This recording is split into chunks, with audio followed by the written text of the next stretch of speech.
Escribe en los comentarios desde qué país nos ves. No olvides suscribirte y darle like al video. Imagina el Londres de 1862. Una multitud silenciosa se agolpa bajo un cielo gris plomizo frente a la imponente prisión de Newgate. No están aquí por un espectáculo cualquiera. Están a punto de presenciar la historia. En el cadalso, una figura solitaria espera su destino. Es Catherine Wilson, una enfermera, una esposa, una mujer aparentemente común. Pero detrás de su fachada se escondía una mente calculadora y un corazón helado, convirtiéndola en una de las envenenadoras en serie más prolíficas de su tiempo.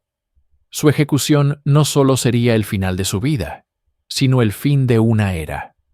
La última mujer en ser ahorcada públicamente en la capital inglesa.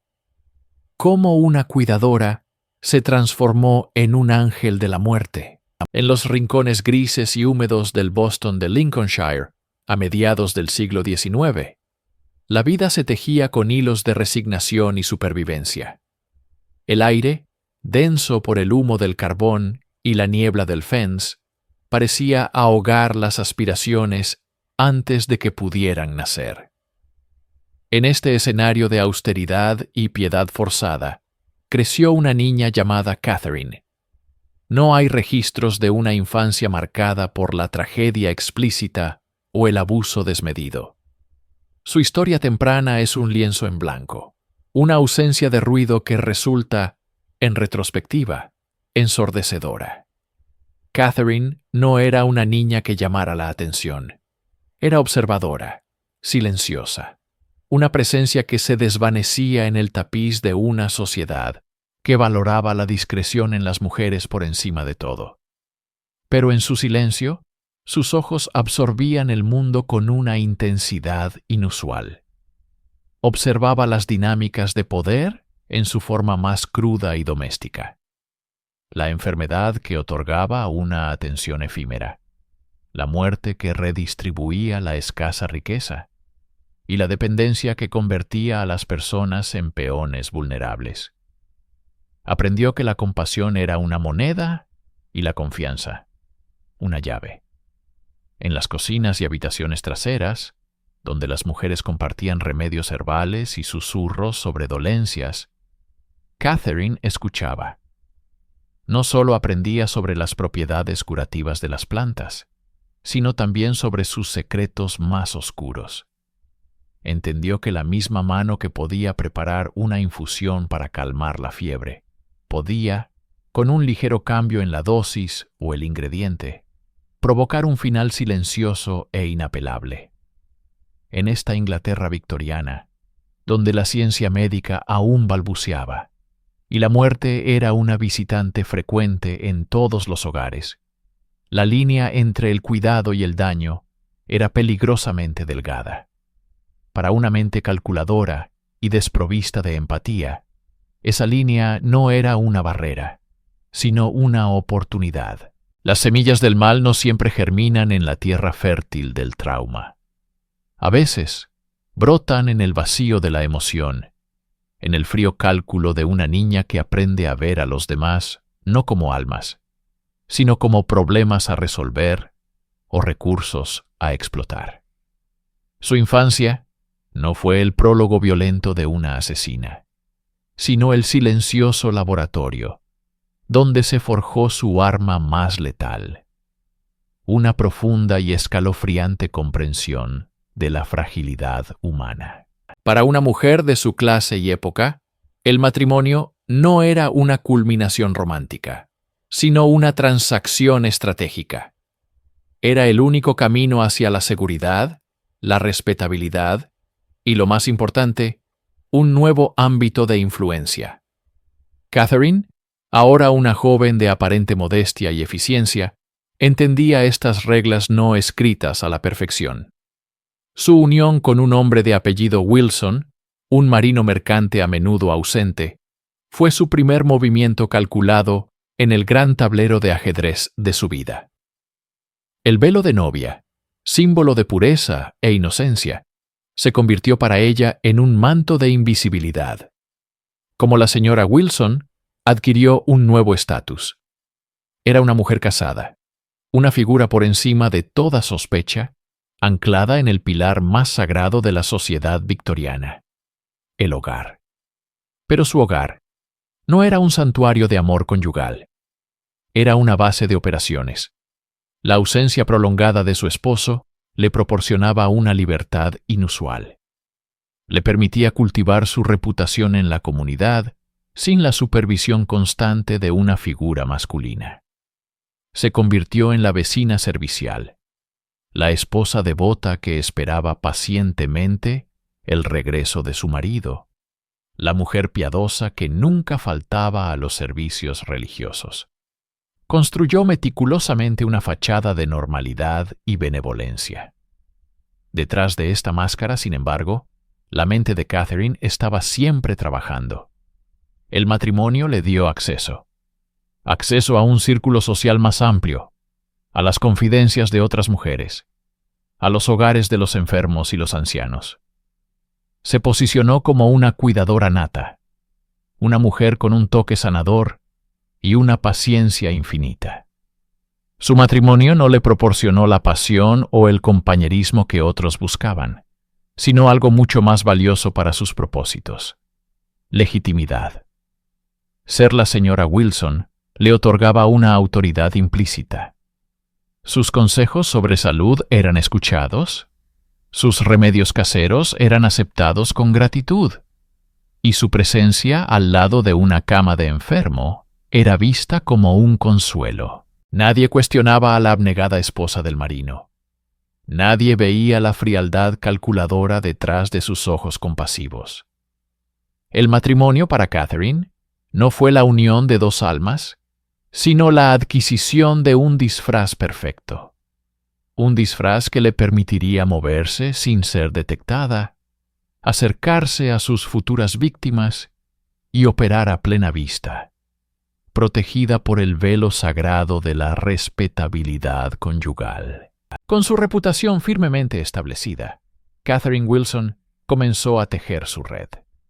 Su método era la insidiosa infiltración en la vida de los demás, bajo el pretexto del cuidado. Se ofrecía como enfermera y compañera para los enfermos, los solitarios y los ancianos. Su presencia, al principio, era un bálsamo.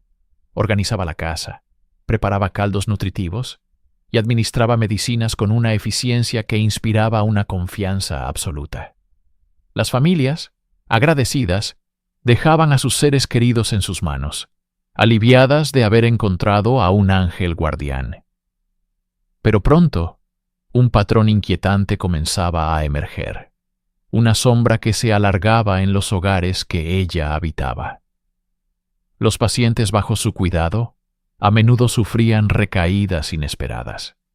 Justo cuando parecían mejorar, una nueva oleada de síntomas violentos los postraba en cama, más débiles que antes. Catherine describía estos episodios con una calma sombría, atribuyéndolos a la voluntad de Dios o a la naturaleza caprichosa de la enfermedad. Ella era la única testigo de estos repentinos deterioros, la única que interpretaba los síntomas para los médicos y familiares. Otra señal, más sutil, era su creciente interés en los asuntos financieros de sus pacientes. Con una delicadeza estudiada, se enteraba de la existencia de testamentos, pólizas de seguro y pequeñas sumas de dinero guardadas para emergencias. Se convertía en la confidente, la única persona en quien el enfermo sentía que podía confiar sus secretos más íntimos. Comenzaron a circular susurros. Un vecino notó que la salud de un anciano caballero empeoró drásticamente, solo después de que la señora Wilson se mudara para cuidarlo. La sobrina de una mujer adinerada encontró sospechoso que su tía cambiara su testamento a favor de su enfermera, justo antes de morir de un supuesto ataque de gota fulminante. Pero estas eran solo sospechas. Nubes de duda en un cielo que, por lo demás, estaba despejado. ¿Quién podría acusar a la devota y trabajadora señora Wilson? Cualquier muerte bajo su techo era atribuida a las dolencias de la época. Cólera, disentería, fiebres gástricas. Eran tragedias comunes, y Catherine siempre estaba allí para ofrecer el pésame, con los ojos llenos de lágrimas perfectamente ensayadas. La sombra en el hogar no era un fantasma, era una presencia de carne y hueso, que movía los hilos con una paciencia aterradora, esperando el momento perfecto para atacar. Toda gran depredadora tiene su método de caza preferido, un arma perfeccionada a través de la práctica y la observación.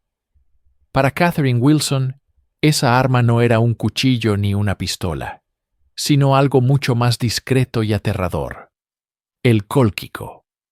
Conocido comúnmente como azafrán de otoño o mataperros, el Colchicum autumnale es una planta de flores delicadas y púrpuras, cuya belleza oculta uno de los venenos más crueles de la naturaleza. Su principal alcaloide, la colchicina, es un veneno celular que ataca el sistema gastrointestinal con una ferocidad inusitada. Catherine, con su conocimiento de la herboristería, sabía que el cólquico era el agente perfecto para sus fines. Su genialidad diabólica residía en la elección de un veneno cuyos efectos imitaban casi a la perfección los síntomas de la enfermedad más temida de la época: el cólera. En una era de saneamiento deficiente, las epidemias de cólera eran una realidad brutal y recurrente. Los médicos estaban acostumbrados a ver pacientes sufrir de vómitos violentos, diarrea incontrolable, dolores abdominales agónicos y una deshidratación rápida que conducía a la muerte. Cuando Catherine administraba una dosis de su brebaje amargo, disfrazado en un té o un caldo, desencadenaba precisamente esta cascada de síntomas. Nadie sospechaba de un envenenamiento. Veían lo que esperaban ver: una víctima más del cólera morbo. El sabor amargo del cólquico era el preludio de un final agonizante. Pero para Catherine era el dulce sabor del control. A diferencia de otros venenos más rápidos, la colchicina actuaba lentamente, dándole tiempo para interpretar su papel. Podía mostrarse preocupada, llamar al médico, aplicar paños fríos en la frente de su víctima. Todo mientras sabía que el proceso que había iniciado era irreversible. Esta lentitud también le servía de coartada. La muerte no era repentina ni sospechosa, sino el resultado de una enfermedad que se prolongaba durante horas, a veces días. Era el crimen perfecto, oculto a plena vista, enmascarado por el miedo y la ignorancia médica de su tiempo. Cada frasco de su tintura casera, cada hoja seca guardada en su delantal, era una promesa de muerte. El cólquico no era solo una sustancia, era la manifestación física de su maldad. Un arma silenciosa para una asesina que operaba en el más absoluto y escalofriante silencio. Corría el año 1854. En los tranquilos confines de una casa londinense, una mujer llamada Sarah Soames yacía enferma. Su dolencia, aunque preocupante, no parecía terminal. Para asistirla en su convalecencia, se contrató a una enfermera de reputación impecable, una mujer de trato amable y manos eficientes: Catherine Wilson. Durante semanas, Catherine se convirtió en la sombra de la señora Soames, administrando sus medicinas, preparando sus caldos y ofreciendo palabras de consuelo. La familia, agradecida, veía en Catherine a un ángel guardián. Sin embargo, la salud de Sarah Soames, en lugar de mejorar, comenzó un declive abrupto y desconcertante. Sufría violentos espasmos, vómitos incesantes y un dolor abdominal que los médicos no lograban explicar. Atribuían los síntomas a una forma agresiva de gastroenteritis o a los caprichos de un cuerpo debilitado. Nadie sospechaba de la solícita enfermera que nunca se apartaba de su lecho. Catherine observaba, con una calma escalofriante, el tormento de su paciente. Cada convulsión, cada grito de agonía era registrado por sus ojos fríos, no con compasión, sino con un interés clínico, casi académico. La muerte de la señora Soames llegó de forma rápida y brutal. El médico de cabecera, perplejo, pero presionado por la falta de evidencias, firmó el certificado de defunción citando causas naturales. En la Inglaterra victoriana, donde la ciencia forense estaba en pañales y enfermedades como el cólera eran comunes, un diagnóstico así rara vez se cuestionaba. Catherine recibió su paga, junto con algunos objetos personales que la agradecida familia le obsequió en memoria de su devoción. Se marchó de aquella casa, dejando tras de sí un rastro de dolor silencioso y una pregunta que flotaría en el aire durante años. ¿Fue la muerte de la señora Soames una desafortunada tragedia, una de tantas en una era plagada de enfermedades? ¿O fue algo más siniestro? Visto en retrospectiva, este evento no parece una simple fatalidad. Se perfila más bien como un ensayo general, un experimento calculado para probar un método, para perfeccionar el arte de matar bajo el velo de la compasión. Fue la primera pincelada en un lienzo que, con el tiempo, se llenaría de muerte y engaño, el primer acto de una obra macabra, orquestada por la enfermera que cuidaba para matar. Para entender la escalofriante eficacia de Catherine Wilson, debemos sumergirnos en la psicología de su método. Ella no era una asesina que acechaba en callejones oscuros. Su coto de caza eran los hogares, los lechos de los enfermos, los espacios más íntimos y vulnerables de la vida humana. Su arma más poderosa no era el veneno, sino la confianza. En la sociedad victoriana, la figura de la enfermera comenzaba a ganar respeto. Eran vistas como mujeres piadosas, abnegadas, guardianas de la vida en la frontera con la muerte. Catherine encarnaba este ideal a la perfección. Su apariencia era modesta, su voz suave y sus modales, impecables. Se presentaba como una mujer viuda, digna de lástima y admiración, que dedicaba su vida al cuidado de los demás. Esta fachada era impenetrable. Cuando entraba en una casa, no solo traía consigo sus conocimientos de enfermería, sino una atmósfera de calma y seguridad. Las familias, desesperadas por la enfermedad de un ser querido, le abrían sus puertas y sus corazones. Le confiaban sus secretos, sus esperanzas y, fatalmente, la vida de los más débiles. Catherine tejía su red con paciencia. Primero se ganaba la gratitud del paciente y la familia. Luego, se convertía en indispensable, la única que parecía entender el sufrimiento del enfermo, la única que podía proporcionar alivio. Este profundo vínculo emocional era la clave de su estrategia. Anulaba cualquier posible sospecha.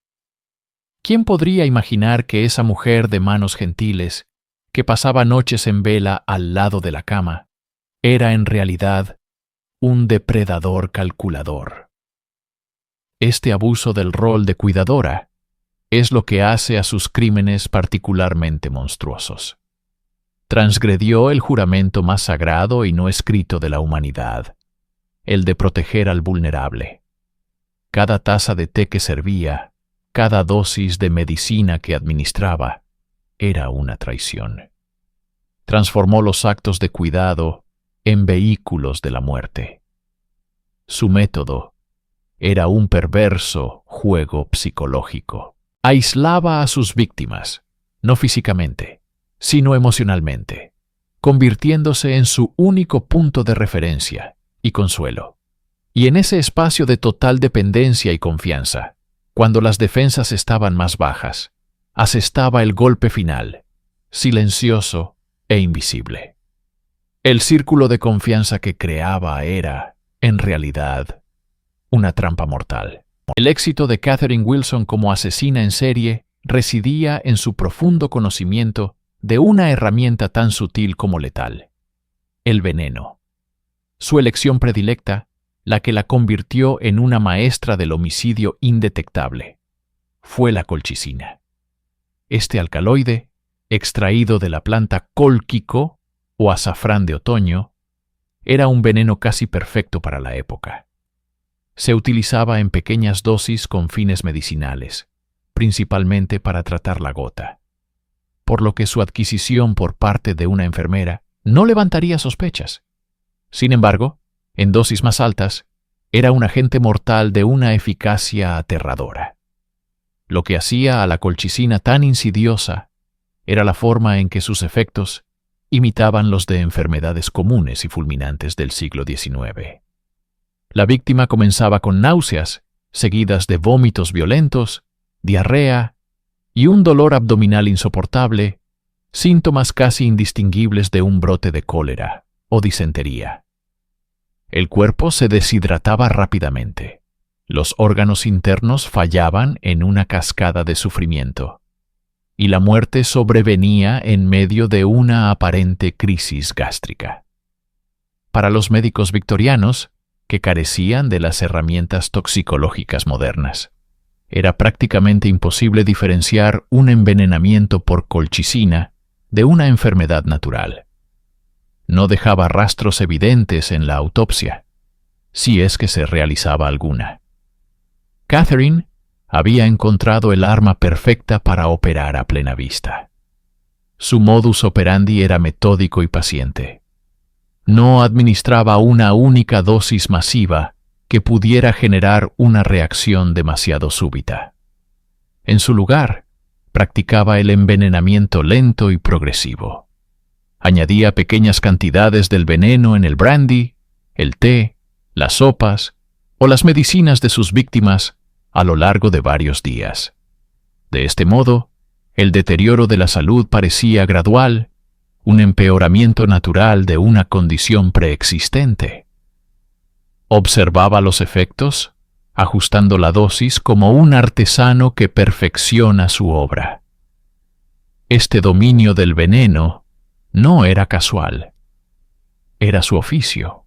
Catherine transformó el acto de cuidar en el arte de envenenar, convirtiendo los remedios en sentencias de muerte y su maletín de enfermera en el arsenal de un asesino silencioso. De entre el velo de muertes sospechosas que rodeaban a Catherine Wilson, un caso emergería para sellar su destino: el de Maria Mauer. A diferencia de otras posibles víctimas, Mauer no era simplemente una paciente.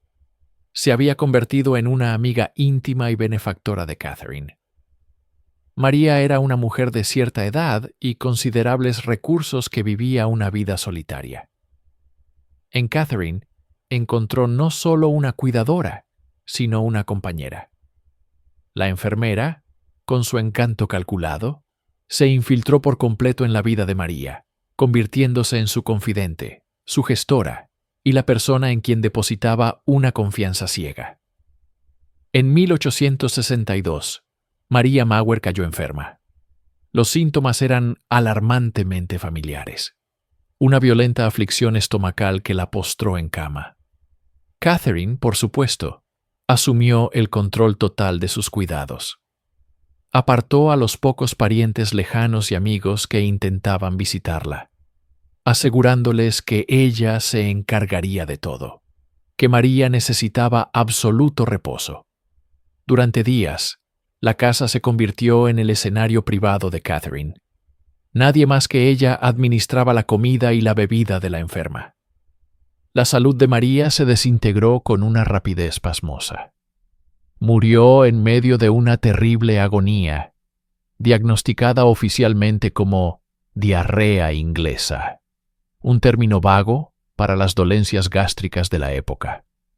Tras el funeral, cuando se procedió a la lectura del testamento, llegó la sorpresa que encendería la mecha de la investigación. Catherine Wilson presentó un Nuevo Testamento, supuestamente firmado por Maria Mauer en su lecho de muerte.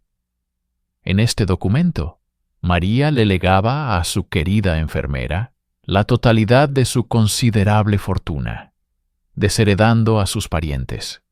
Fue un acto de codicia demasiado flagrante, demasiado audaz. Los familiares de Mauer, que ya albergaban sospechas por la forma en que Catherine los había mantenido alejados durante la enfermedad, se negaron a aceptar la validez del testamento.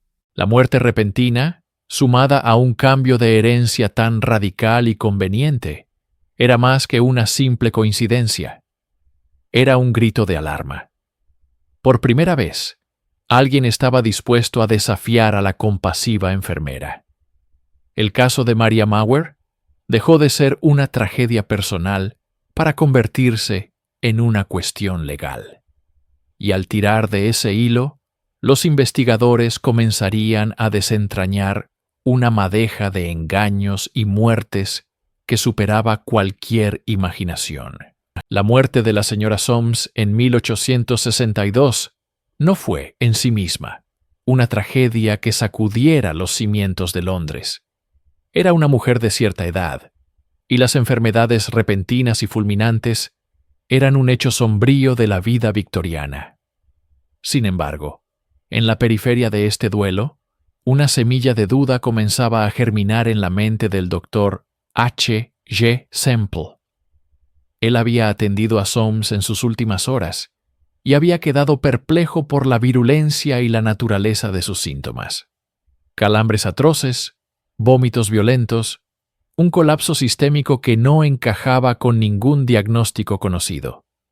Y en el centro de todo, como una estatua de calma y eficiencia, estaba Catherine Wilson, la enfermera. El doctor Semple no podía quitarse de la cabeza una inquietante sensación de déjà vu. Hacía un tiempo, había sido llamado para atender a otra paciente de Catherine, una tal señora Jackson, que había perecido de una manera idéntica y desconcertante. 2 muertes, 2 cuadros clínicos inexplicables, una enfermera en común. La coincidencia era, como mínimo, escalofriante, pero el patrón no terminaba ahí. A medida que las discretas indagaciones del doctor Semple se expandían, el círculo de muertes alrededor de Catherine Wilson se revelaba como una constelación macabra. 7 personas, todas bajo su cuidado directo en los últimos años, habían encontrado un final prematuro y agónico. Estaba el capitán Mauer, un hombre robusto cuya repentina enfermedad y muerte le parecieron extrañas a su familia. Estaba la señora Mowat, la señora Atkinson. La lista crecía, cada nombre un eco del anterior. Cada funeral había sido un escenario para la compasión de Catherine, quien recibía elogios por su devoción incansable. Nadie había conectado los puntos. ¿Cómo podrían? Era la enfermera amable, la mujer piadosa que sostenía las manos de los moribundos. Pero para el doctor Semple, el patrón ya no era una coincidencia, era una acusación silenciosa. 7 funerales, 7 enfermedades misteriosas, una única constante. La sospecha, una vez plantada, se negaba a ser ignorada. Se estaba convirtiendo en una certeza aterradora que exigía una respuesta antes de que hubiera un 8º funeral. Para comprender la oscuridad que anidaba en el corazón de Catherine Wilson, debemos mirar más allá de la jeringa y el veneno y adentrarnos en el motor que impulsaba sus acciones. Una codicia tan fría y calculadora como el acero de un bisturí. Catherine no mataba por placer, ni por un impulso sádico. Para ella, el asesinato era una transacción comercial, una solución financiera. Cada paciente que sucumbía a sus cuidados no era una tragedia, sino un activo liquidado. El velo de la enfermera compasiva ocultaba a una depredadora económica. El análisis de sus crímenes revela un método consistente. Se ganaba la confianza absoluta de sus pacientes, a menudo personas solitarias, vulnerables o con pequeños ahorros. Se convertía en su confidente, su apoyo, la única persona en el mundo que parecía preocuparse por ellos. Esta manipulación emocional era el primer paso. Una vez establecida la dependencia, el siguiente movimiento era financiero. Convencía a sus víctimas para que la incluyeran en sus testamentos como agradecimiento por su devoción. El capitán Mauer, por ejemplo, le legó una suma considerable. Otras veces, simplemente pedía préstamos que nunca tuvo la intención de devolver.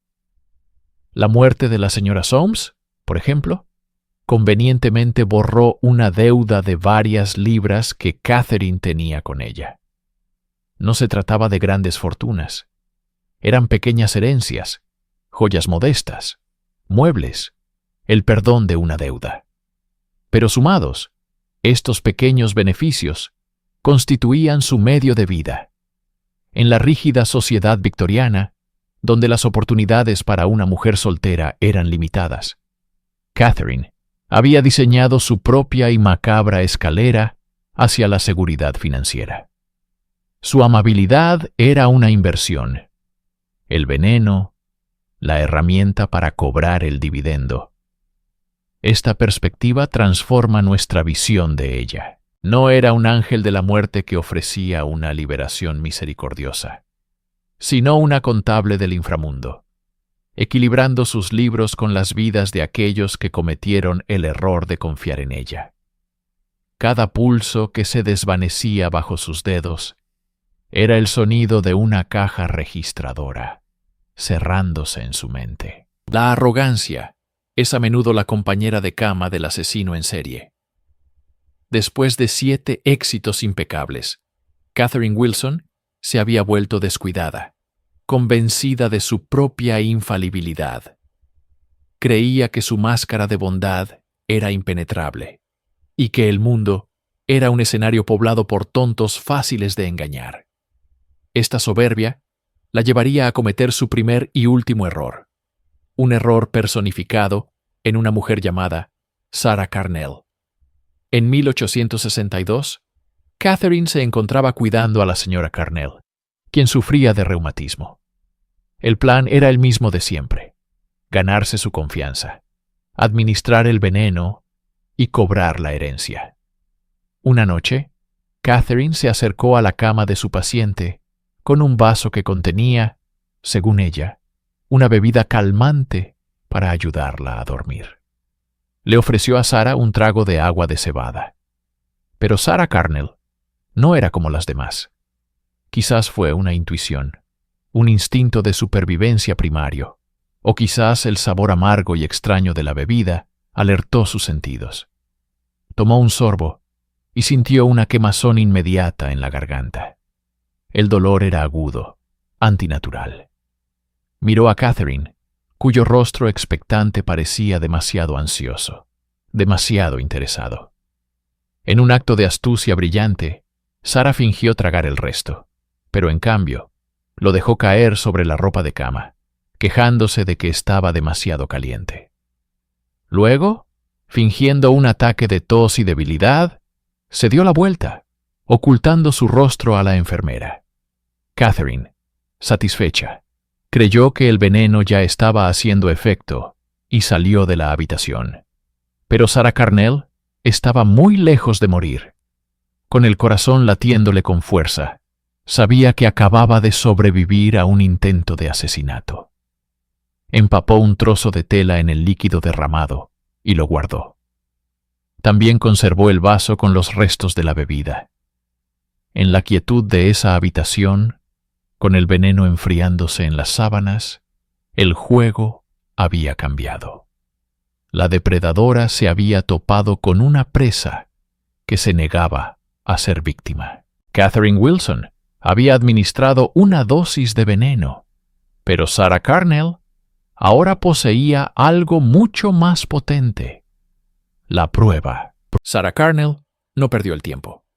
A la mañana siguiente, a pesar de su debilidad, confió su aterradora historia y la evidencia física, el vaso con los restos del líquido, a su médico, el doctor Frederick Earle.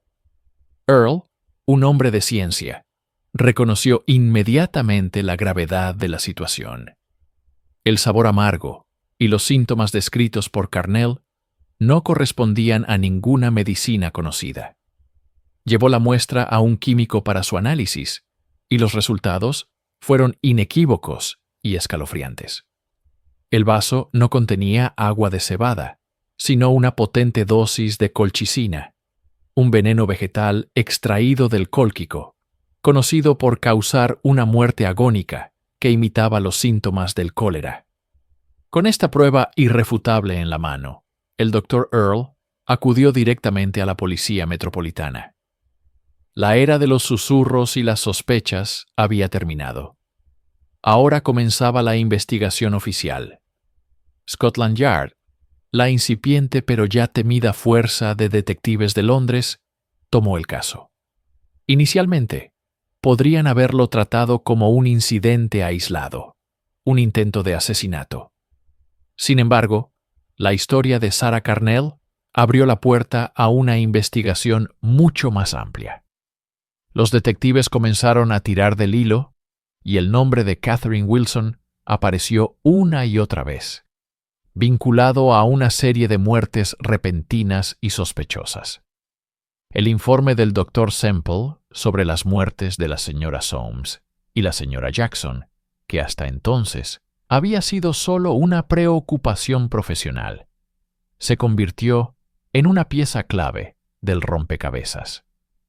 Los investigadores empezaron a visitar a las familias de las otras víctimas, reconstruyendo los últimos días de cada una de ellas. El patrón que el Dr. Semple había vislumbrado se hizo nítido y aterrador bajo la lupa de la ley. La evidencia circunstancial era abrumadora. El siguiente paso era drástico y, para la época, casi sacrílego: solicitar órdenes de exhumación. Necesitaban los cuerpos para buscar rastros del mismo veneno que casi mata a Sarah Carnell. Mientras los burócratas firmaban los permisos, la casa de Catherine Wilson comenzó en serio. Ya no era la enfermera compasiva, sino la principal sospechosa en una serie de asesinatos. El cerco se estaba cerrando, y los detectives de Scotland Yard se preparaban para confrontar al ángel de la muerte de Kirkdale. La supervivencia de Sarah Carnell no fue solo un milagro. Fue la chispa que encendió una hoguera. La policía de Londres, ahora con una sospechosa tangible y un método de asesinato claro, comenzó a mirar hacia atrás, hacia la estela de muertes convenientes que seguían a Catherine Wilson como una sombra. Los susurros sobre Anne y Maria Soames, sobre el capitán Mauer y tantos otros, ya no eran meras conjeturas. Eran capítulos de una investigación que se abría con una urgencia escalofriante. El inspector de policía Kersey, a cargo del caso, se enfrentaba a un desafío monumental. ¿Cómo probar un asesinato cometido años atrás, cuando el único testigo yacía bajo tierra? La respuesta era tan macabra como revolucionaria para la época: la exhumación. La decisión de profanar el descanso de Maria Soames no se tomó a la ligera. En la Inglaterra victoriana, tal acto era casi un sacrilegio, pero la sospecha era demasiado fuerte para ser ignorada. En una fría mañana, un pequeño grupo de hombres se reunió en el cementerio de Kennington. El silencio era denso, roto solo por el sonido de las palas golpeando la tierra húmeda. La escena era sombría, un enfrentamiento directo entre el respeto por los muertos y la necesidad de justicia para ellos. Cuando el ataúd fue finalmente extraído y abierto, la tensión era palpable. El cuerpo de Maria Soames fue transportado al laboratorio del Dr. Alfred Swain Taylor, una de las mentes más brillantes de la toxicología forense.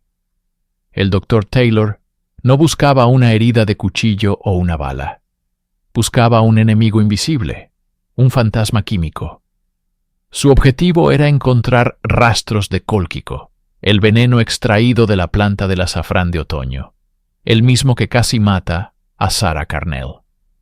El proceso fue meticuloso, una danza delicada de productos químicos y análisis. Los días se convirtieron en una espera agónica para los investigadores. Finalmente, llegó el veredicto de la ciencia. En los contenidos estomacales de Maria Soames, el doctor Taylor encontró pruebas inequívocas. El cólquico estaba allí. La verdad, enterrada durante meses, había sido exhumada. Por primera vez, existía una prueba física e irrefutable que conectaba a Catherine Wilson con la muerte. Su elaborada fachada de enfermera compasiva comenzaba a desmoronarse bajo el peso implacable de la ciencia. El engaño ya no podía ocultarse en la oscuridad de la tumba. La ciencia había hablado. El veneno estaba en el cuerpo de Maria Soames. Pero este descubrimiento, aunque crucial, solo respondía al qué. La pregunta fundamental seguía en el aire. ¿Quién se lo había administrado? Para el inspector Kersey, la respuesta parecía obvia, pero la ley exigía más que una fuerte sospecha. Necesitaban un testigo, un eslabón humano que conectara la mano de Catherine Wilson con la copa envenenada. Los detectives regresaron al pasado, reconstruyendo los últimos días de Maria Soames pieza por pieza.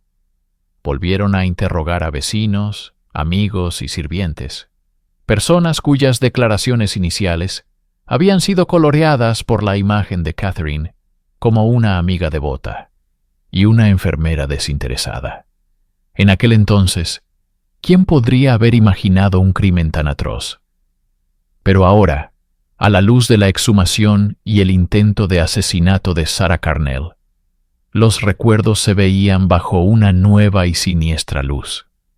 Fue entonces cuando una voz emergió del pasado, una voz que antes había sido ignorada o malinterpretada.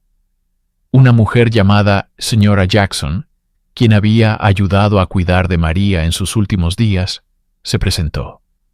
Su testimonio inicial había sido vago, pero ahora, con el conocimiento del veneno, sus recuerdos cobraron una claridad aterradora.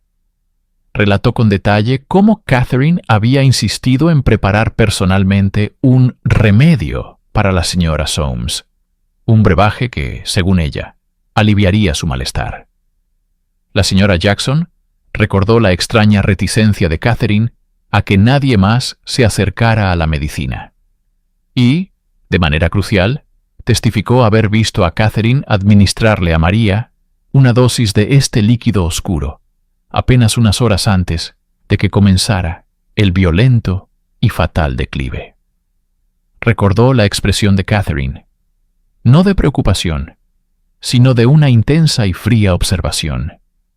Era el testimonio que la policía había estado esperando desesperadamente. Ya no era solo la palabra de una víctima que había sobrevivido contra todo pronóstico. Era la corroboración de un testigo presencial, una voz del pasado que, sin saberlo, había presenciado un asesinato a sangre fría. La declaración de la señora Jackson fue la pieza final del rompecabezas. Unió la evidencia forense del Dr. Taylor con la acción directa de Catherine Wilson. El círculo se estaba cerrando, y cada palabra del testimonio de esta mujer se convertía en un clavo más en el ataúd de la carrera criminal de la enfermera. Con las piezas del rompecabezas finalmente en su lugar, el tiempo de Catherine Wilson se había agotado. La policía poseía ahora un arsenal formidable: la prueba viviente de Sarah Carnell, el irrefutable análisis toxicológico del Dr. Taylor y el testimonio condenatorio de la señora Jackson. La red, tejida con paciencia y ciencia, estaba lista para cerrarse sobre su presa. El inspector Kersey y sus hombres No actuaron con estridencia, sino con una determinación fría y calculada. Localizaron a Catherine Wilson donde siempre se la podía encontrar, al lado de la cama de un enfermo. Fiel a su personaje hasta el final, estaba ejerciendo su papel de enfermera compasiva en una casa de Londres, probablemente ya evaluando la riqueza y la vulnerabilidad de su próxima víctima potencial. La ironía era macabra. La misma escena que había sido su coto de caza se convertiría en el lugar de su caída. Los oficiales entraron en la habitación silenciosamente. La imagen debió ser surrealista. Catherine, con su semblante de preocupación y cuidado, ajustando las almohadas de un paciente, mientras los hombres de la ley esperaban en el umbral, portadores de una acusación que destrozaría esa fachada para siempre. Cuando el inspector Kersey pronunció su nombre y le informó que estaba bajo arresto por el asesinato de Maria Soames, los testigos relatarían que su máscara no se rompió de inmediato. Mostró confusión, luego indignación. Interpretó el papel de la mujer inocente, acusada injustamente, una víctima de un terrible error. Pero sus ojos, decían, delataban un destello de pánico helado, el reconocimiento de que el juego había terminado. La noticia de su arresto se extendió por Londres como un incendio. La mujer que había sido elogiada por su piedad y su dedicación era ahora la principal sospechosa de una serie de asesinatos por envenenamiento. Los periódicos se abalanzaron sobre la historia, dándole apodos que se grabarían en la conciencia pública. La envenenadora de la cama, el ángel de la muerte. Familias que una vez la habían recibido en sus hogares, ahora recordaban su presencia con un escalofrío, reexaminando cada enfermedad, cada muerte repentina que había ocurrido bajo su cuidado. Mientras Catherine Wilson era conducida a una celda fría en la prisión de Newgate, el personaje que había construido con tanto esmero se disolvió. Ya no era la enfermera, la amiga, la salvadora. Era una prisionera, una asesina acusada, despojada de su disfraz y enfrentada a la sombría maquinaria de la justicia que ella había evadido durante tanto tiempo. El juicio de Catherine Wilson comenzó el 25 de septiembre de 1862 en el Old Bailey, el Tribunal Penal Central de Londres. No era simplemente un juicio por asesinato. Era un espectáculo público, el clímax de una historia que había capturado la imaginación morbosa de toda la nación. Las galerías estaban abarrotadas, llenas de hombres y mujeres de todas las clases sociales, ansiosos por ver a la mujer acusada de convertir el acto de cuidar en un arma mortal. La prensa de la época describió la atmósfera como eléctrica, una mezcla de horror y fascinación. En el centro de todo, en el banquillo de los acusados, se sentaba Catherine. Su comportamiento fue un estudio de control y desafío. No se encogió ni lloró. En cambio, mantuvo una compostura casi antinatural, vestida de negro respetable, su rostro una máscara de tranquila inocencia. Observaba los procedimientos con una atención intensa, como si fuera una espectadora más, y no la protagonista de la tragedia. La fiscalía, dirigida por el formidable señor Ryland, presentó su caso con una precisión metódica y devastadora. No se anduvieron con rodeos. Aunque las sospechas abarcaban al menos 7 muertes, la estrategia legal fue centrarse exclusivamente en el caso más sólido, el asesinato de Maria Soames. Llamaron al estrado al Dr. Alfred Swain Taylor, cuya reputación por sí sola daba un peso inmenso a sus palabras. Con calma y autoridad científica, detalló el descubrimiento de cólquico en el cuerpo exhumado, explicando sus efectos violentos y dolorosos. Luego, subió al estrado Sarah Carnell. Su presencia en la sala del tribunal fue un golpe de teatro dramático. Era un fantasma que había vuelto para señalar a su asesina. Con voz temblorosa pero firme, relató cómo Catherine le había dado el remedio amargo, la sensación de ardor que le recorrió el cuerpo y la convicción de que estaba siendo envenenada. Su testimonio fue un golpe directo al corazón de la defensa. Finalmente, la señora Jackson proporcionó la pieza final, testificando haber visto a Catherine administrar la dosis fatal a Maria Soames. La defensa intentó desesperadamente sembrar la duda. Atacaron la credibilidad de los testigos y cuestionaron la fiabilidad de la toxicología, una ciencia todavía vista con cierto escepticismo por algunos. Pintaron a Catherine como una mujer caritativa y piadosa, víctima de una conspiración y de la histeria popular. Pero las pruebas eran abrumadoras. La historia de la enfermera compasiva se desmoronaba ante la fría lógica de la evidencia. El jurado escuchaba, sus rostros impasibles. El destino de Catherine Wilson pendía de su deliberación. El peso de todas las vidas que había tocado y destruido llenaba el silencio de la sala del tribunal, esperando el veredicto final. En el gélido ambiente del Old Bailey, la defensa de Catherine Wilson comenzó su batalla casi imposible. El peso de la evidencia en su contra era una montaña que amenazaba con sepultarla. El fiscal había tejido una red irrefutable de hechos. El acceso a la colchicina, el patrón de muertes repentinas tras sus cuidados, los testimonios de testigos que la vieron administrar las medicinas fatales. Frente a esto, el abogado de Catherine, el señor Wantner, solo tenía un arma, la palabra de su clienta. Y Catherine, sentada en el banquillo, era la viva imagen de la inocencia ultrajada. Su rostro, pálido y sereno, no traicionaba emoción alguna. Negó cada acusación con una calma escalofriante. Afirmó que solo había querido aliviar el sufrimiento de la señora Soames, que sus tónicos eran remedios herbales inofensivos, preparados con amor y preocupación. Pintó un cuadro de sí misma como una enfermera dedicada y una amiga leal, víctima de una terrible coincidencia y de la malicia de quienes la envidiaban. La defensa intentó sembrar la duda. ¿Podría la señora Soames haber muerto por causas naturales? ¿Era la ciencia toxicológica, aún en su infancia, realmente infalible?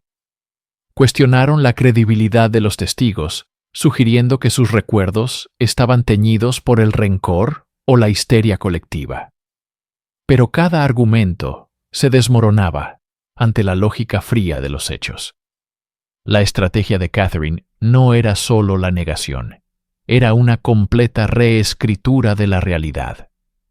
En su versión de la historia, ella era la mártir. Psicológicamente, es un mecanismo fascinante y aterrador. No mostraba fisuras en su narrativa, ni un atisbo de culpa. Era una actuación magistral, pero el público, el jurado y el juez veían a través de la máscara. La calma que proyectaba no era interpretada como inocencia, sino como una ausencia de alma, una frialdad inhumana que solo servía para reforzar la imagen de una depredadora calculadora. Mientras las mentiras se apilaban, la soga invisible alrededor de su cuello se apretaba cada vez más. El murmullo en la sala del tribunal cesó abruptamente. El jurado, 12 hombres con rostros impasibles y cansados, regresaba a sus asientos tras una deliberación que pareció una eternidad, pero que en realidad fue sorprendentemente breve. El aire estaba cargado de una tensión casi física. Los periodistas aguzaban el oído, con las plumas listas sobre el papel. Los familiares de las víctimas contenían la respiración, buscando en los rostros de los jurados una señal, una pista del veredicto que sellaría el destino de Catherine Wilson. Catherine, por su parte, permanecía inmóvil, su mirada fija, su postura erguida. Si sentía miedo, lo ocultaba tras una máscara de indiferencia pétrea. El secretario del tribunal se puso en pie. El silencio era tan profundo que el crujido de su túnica resonó como un trueno. Se dirigió al portavoz del jurado. La pregunta ritual flotó en el aire. En el asunto de la reina contra Catherine Wilson, ¿han llegado a un veredicto? El portavoz asintió, una vez. Sí. ¿Cómo la encuentran? ¿Culpable o no culpable? El hombre miró directamente a Catherine, y por un instante el tiempo se detuvo. Luego, con una voz clara y firme que cortó el silencio, pronunció la palabra que todos esperaban. Culpable. Un suspiro colectivo recorrió la sala. Algunos sollozaron en silencio. Catherine no se inmutó. Ni un parpadeo, ni un temblor. Fue como si la palabra no tuviera significado para ella. Pero el ritual de la justicia continuaba. El juez, con una solemnidad sombría, se cubrió la cabeza con el gorro negro, la señal inequívoca de una sentencia de muerte. Se dirigió a Catherine, no como una mujer, sino como una aberración de la naturaleza. Habló de su corazón envenenado, de su crueldad calculada, de la traición a la confianza de aquellos que la acogieron. Sus palabras eran el martillo de la ley, cayendo con una fuerza implacable.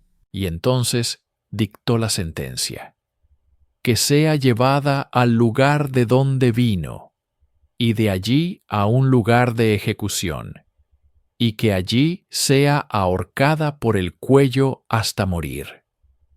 El martillo había caído. El destino de Catherine Wilson estaba sellado. La prisión de Newgate era un monstruo de piedra y sombras, un lugar donde la esperanza iba a morir.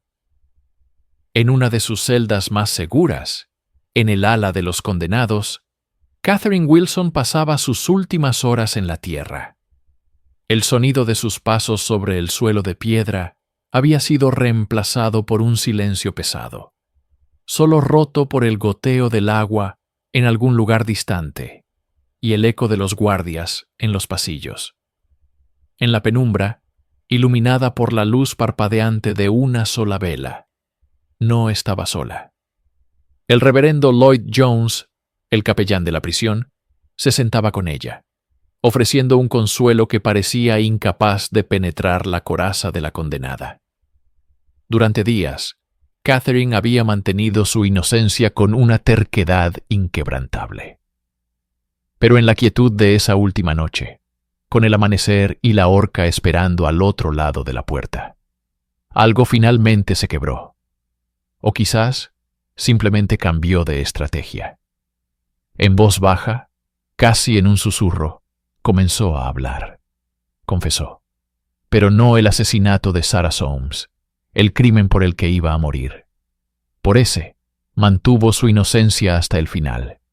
En cambio, admitió una serie de otros envenenamientos, crímenes por los que nunca había sido juzgada. Habló de 7 personas a las que había enviado a la tumba, detallando sus métodos con una calma que helaba la sangre.